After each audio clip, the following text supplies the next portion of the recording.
Capcom has some fantastic franchises in their portfolio. This year alone we have had some top tier releases with Resident Evil Requiem and Monster Hunter Stories 3. Pragmata is their long announced and delayed new IP that is set in space following an astronaut and a childlike android companion. New IPs are generally hard to get off the ground, but given Capcom's prestige, this one captured my attention. Do I think this action adventure experience is worth your time, or is the sad dad genre too played out? What's up? How's it going, people? Welcome to Casual Gamer Reviews. If you enjoy this content, please leave a like, subscribe and share with your friends. If you don't like it, then leave a thumbs down and let me know how I can be better for you. Pragmata took me 11 hours to roll credits, but it does have a nice buffet of post-game content to sink your teeth into for several more hours. Reviewed on Xbox Series X. Pragmata is a third-person over-the-shoulder shooter with a twist. There are two protagonists in this game, Hugh and Diana, and rather than switching between them, you control them simultaneously. Hugh is the operator of the weapons and controls as you would expect with an aim and shoot.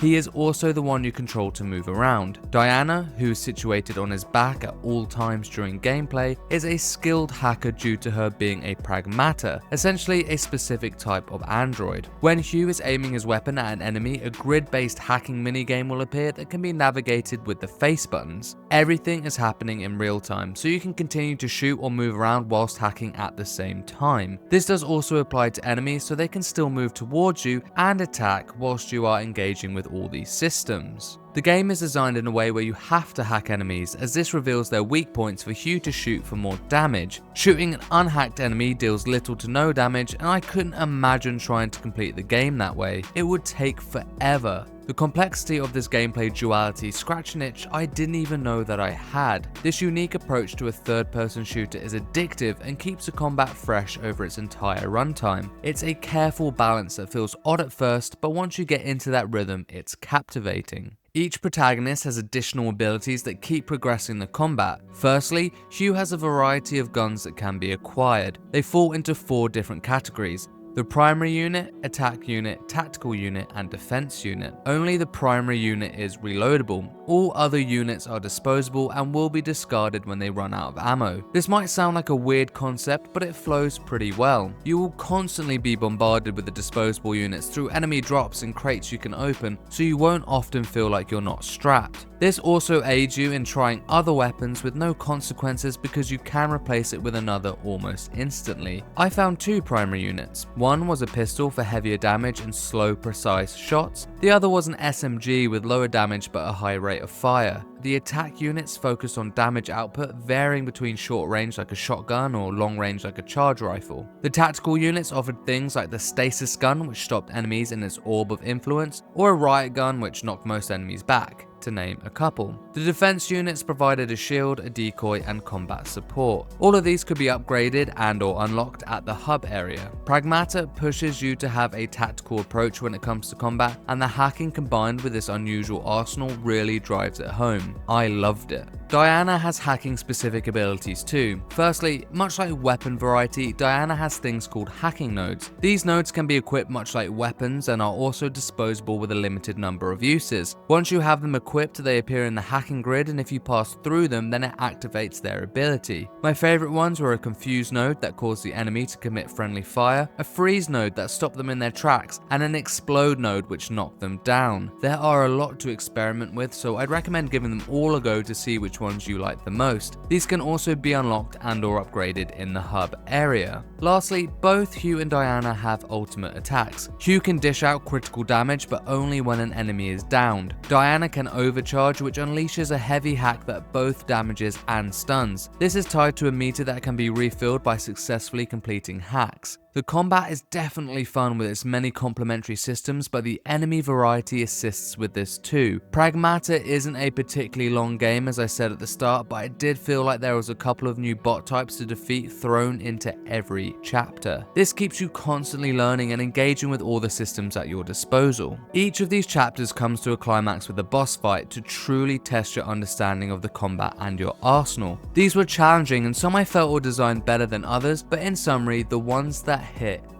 They fulfill the requisite that I expect from a boss fight, and that is a challenge that also presents itself as a grand spectacle. Each one moves and reacts differently to the last, so you have to approach them using different tactics. The final boss is incredible. Not only is it an awesome design, but the fight itself is definitely the hardest and most enjoyable fight of the game. It feels like a desperate fight between two powerhouses, and it's beautifully executed. I've touched upon the hub area, but I've not really explained it to its full extent. Certain points throughout each sector will be divided with checkpoints that can take you back to the shelter and also act as fast travel points. Doing so replenishes your health, but also respawns enemies when you go back, which is something that's become common in action games post Dark Souls. Different from this trend is that there are no corpse runs, meaning you do not lose your upgrade currency on death. The shelter has many things inside it, some of which I'll talk about in the side content part of the review, but in its heart are the upgrade tables to spend one of this game's 3 main currencies. One of the tables upgrades Hugh and Diana. The Hugh upgrades are to health and primary weapon power. For Diana, it's hacking power. On the other side, using a different currency, there are weapon upgrades and unlocks, hacking node upgrades and unlocks, and ability upgrades and unlocks. The abilities you can get here are quite varied too, like extra thruster power for Hugh to hover or dodge, an auto hack for Diana, or the ability to scan bots to glean useful info, to name some. When you leave the shelter, you have to pick a loadout, which includes which weapons and hacking nodes you want to equip, but also mods that you can give to Hugh. These are extra perks that can be found out in the world hidden away, or rewards for completing the red challenge rooms. There are loads of mods to find, and by the end I had 6 slots to equip. Picking the right mods will be crucial with the later boss fights and for the post-game content. There is a lot of tools at your fingertips in Pragmata, so much so that it's impressive for an action game of this scale. Pragmata runs on Capcom's RE engine, and much like the Resident Evil games, you can expect pristine graphical fidelity here too. My only critique is that I do feel Diana's hair can look a bit floaty and pixelated at times. I feel like that's been a recurring issue in this engine with longer haired characters, but not something too off-putting. Both the protagonists have a large selection of outfits to cycle through. I think some of them might be tied to premium order editions, but the others can be unlocked through the game's systems and challenges. I wasn't too impressed with Hugh's, which were all a minute change to his starting spacesuit, but Diana had some really weird and wonderful ones that were fun to try on. The Lunar station where the game is set has some beautiful sectors strewn throughout its base, and this results in some memorable environments. I won't delve into all of them to save you from spoilers, so I'll only touch on the obvious ones or the ones from the trailers. There is a part earlier in the game where you go to a sector that is a 3D printed recreation of New York City, and it looks phenomenal. It looks like what I imagine a dystopian AI-led state would look. Perhaps too uncanny valley given the current climate, but gorgeous nonetheless. The other sector I want to mention is where you briefly step outside onto the moon's surface and get the breathtaking backdrop of the Earth radiating in the center of the screen. I'm really into my sci-fi at the moment, and while I do prefer the retro-futuristic look of something like an Alien or a Star Wars, I did think Capcom did a good job at displaying what a sparkly modern space station would look like. Everything is high-tech and polished to a clinical degree, and the engineering design leans into realism, which I know is what some people prefer their sci-fi to look like. Considering all of the enemies are bots, this game has done a great job at making a conceptually uninteresting looking design interesting, especially when it comes to the bosses. Other than the first boss, I think every single one looked incredible. Hugh Williams is voiced by David Menken, who I know most as voicing the great antagonist Barnabas Tarmer in Final Fantasy XVI, and Diana is voiced by Grace Safe, who is little known in video games, but you may know from 13 Reasons Why. Both performances are good, and the reason why I think they're good is because of how they interact with each other. I had the fear before this game released that Diana would be insufferable because of how young she is. However, I couldn't be further from the truth. She's completely endearing and often cute in ways I did not anticipate. Grace's performance goes a long way to making this a reality. Hugh is level-headed and compassionate and vocalizes this perfectly in response to Diana's ever-growing curiosity. This isn't a sad dad game, but a happy dad game. Do we get many of those? The composer is Yasumasa Kitagawa, who is one of Capcom's in-house personnel and has contributed to several of their series historically. It's not a particularly memorable soundtrack.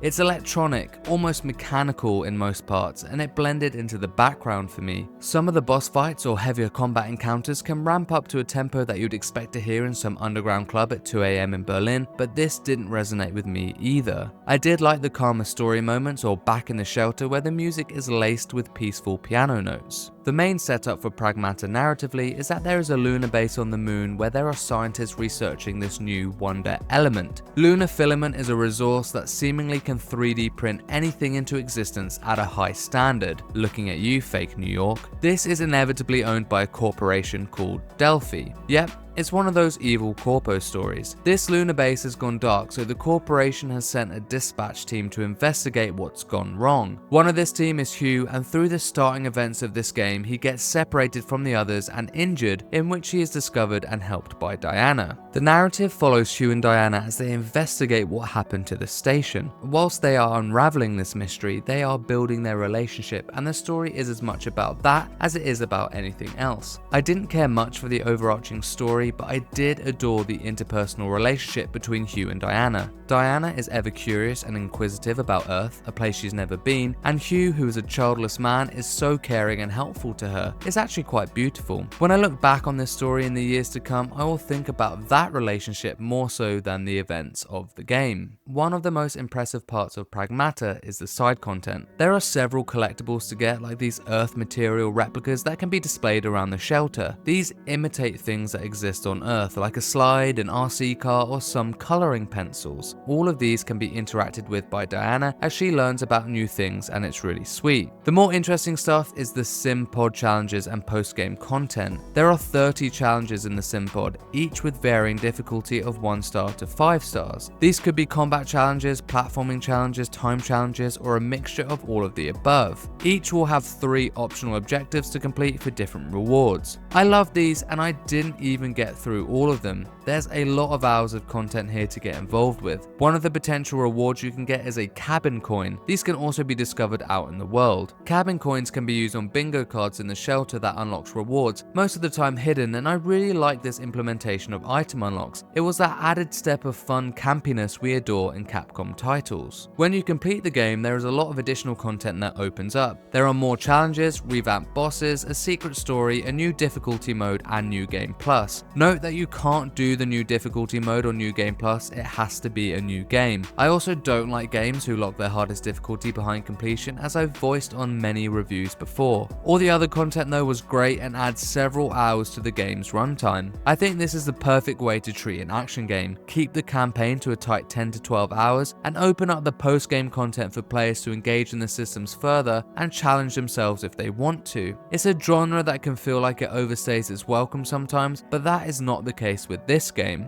Capcom have delivered a new IP in Pragmata which impresses straight out the gate. The duality in its combat system is unique, addictive, and a blast to play. It has many great bosses, a cool visual style, and an engaging, blossoming relationship between its 2 protagonists that can only be described as pure. There is a fantastic range of side and post-game content to keep players active, and it's presented in a way that I think is perfect for the genre. Its soundtrack and overarching story are forgettable, however, and those are my main criticisms. I asked at the start if this would be an action-adventure title that is worth your time, and I can easily say that you should check this out. Pragmata gets a casual gamer score of 8.5 out of 10. Due to the huge success Pragmata has been, there is all the potential for this to grow into a franchise spawning sequels in the years to come. If this happens, there is no doubt in my mind that I'll be there day one. If you want to see more reviews from me, then check the channel for my recent reviews of Mixtape, Mouse PI for Hire, and Replaced. Also check out my spoiler cast for Life is Strange Reunion. If you enjoyed this video, then please leave a like, subscribe, and share with your friends. If you didn't like it, then leave a thumbs down and I will try to be better next time. Let me know in the comments below if you will be trying Pragmata, and for everything else, casual gamer, keep it here. Peace and love.